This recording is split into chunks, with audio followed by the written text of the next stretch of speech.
Salve, meu povo! E aí, tudo na paz com vocês? Meu nome é Vitor Santos, eu sou historiador, professor e pesquisador.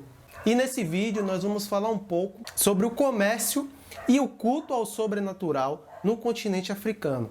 Mas antes eu quero pedir para você deixar o seu gostei ou não gostei nesse vídeo, também se inscrever no nosso canal, ativar o sininho das notificações para todas as vezes que nós postarmos conteúdo, você receber aí no seu dispositivo. Beleza? Então é isso, solta a vinheta aí pra gente.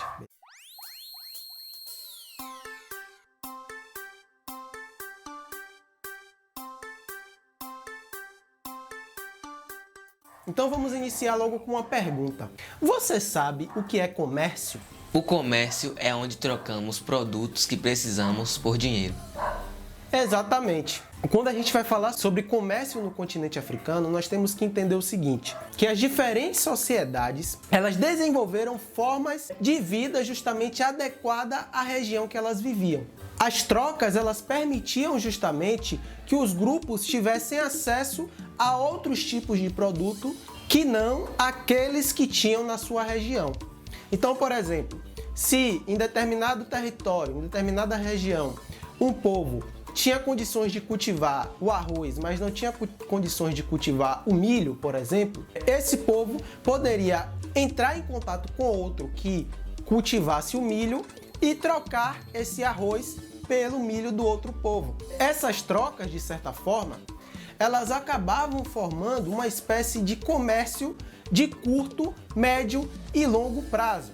E aí é lógico que não era somente comércio de milho e de arroz, beleza? Era comércio de várias mercadorias. Cada região, por conta dessas diferenças, que nós já vimos, nessa variedade que existia dentro do continente africano, cada região ela conseguia complementar dentro desse sistema comercial com aquela mercadoria que eles retiravam da natureza. Então, quem plantava arroz, trocava, levava o seu arroz para trocar, quem plantava milho, levava o seu milho, quem plantava feijão, levava o seu feijão, enfim. Mas é lógico que essas trocas não ficavam somente dentro desse contexto das mercadorias. Porque quando uma pessoa chegava lá para comerciar, elas acabavam entrando em contato com outros povos e, lógico, que eles tinham acesso também a outras ideias e comportamento. E nós já falamos aqui, por exemplo, que o comércio ele foi muito importante, por exemplo, para a expansão do islamismo dentro do continente africano. Então, além das mercadorias, existiam outros tipos de trocas. Havia esse comércio mais próximo, entre os povos mais próximos, assim como também existia esses comércios mais longos. E aí era justamente isso que dava o valor para determinado produto. Então, por exemplo, um vaso que vinha de outro continente, que vinha, por exemplo, da Ásia, ele tinha um custo muito mais alto do que um vaso que vinha de dentro do próprio continente africano, certo? Então, essa distância, ela que encarecia, que dava o preço, que dava o valor das mercadorias. Como esses povos percorriam essas distâncias? Existiam várias formas. Uma delas é a mais lógica possível, a pé. Mas também poderiam fazer, por exemplo, através de animais. Nas savanas, por exemplo, se utilizavam os burros. Já nos desertos, se utilizavam justamente os camelos. Assim como também, esses trajetos também poderiam ser feitos através de meios fluviais, através dos rios.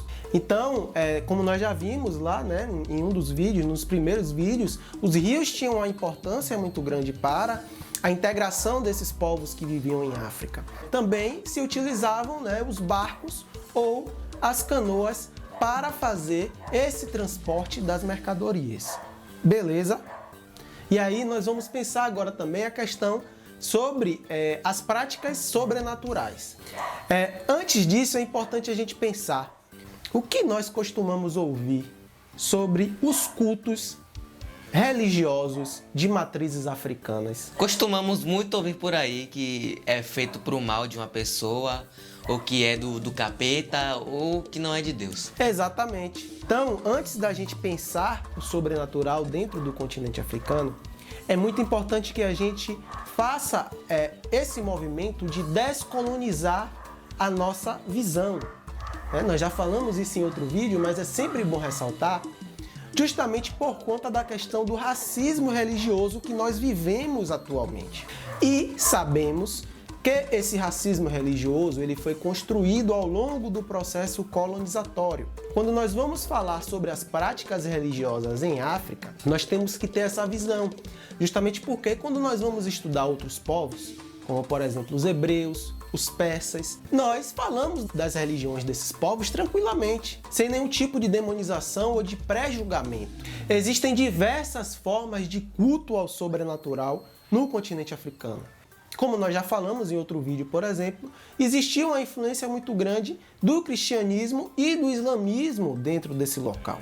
Então, assim como existiram essas religiões, existiram várias outras também. Essas práticas, de contato com o sobrenatural, tanto poderia ser feita pelas religiões, quanto também através das magias, dos ritos e das cerimônias. E aí, por que é importante, nesse vídeo aqui, a gente chamar atenção para esses cultos religiosos que nós hoje conhecemos como culto aos orixás, ou aos inquinces, ou aos voduns, justamente porque boa parte das pessoas escravizadas que foram traficadas para o que nós conhecemos hoje como Brasil, elas vieram justamente dessa região central da África. E justamente por haver um processo de desconhecimento e de preconceito que gera o racismo religioso, que nós precisamos dar uma atenção maior para essas práticas. Para esses povos, a vida na Terra, ela estava ligada ao além.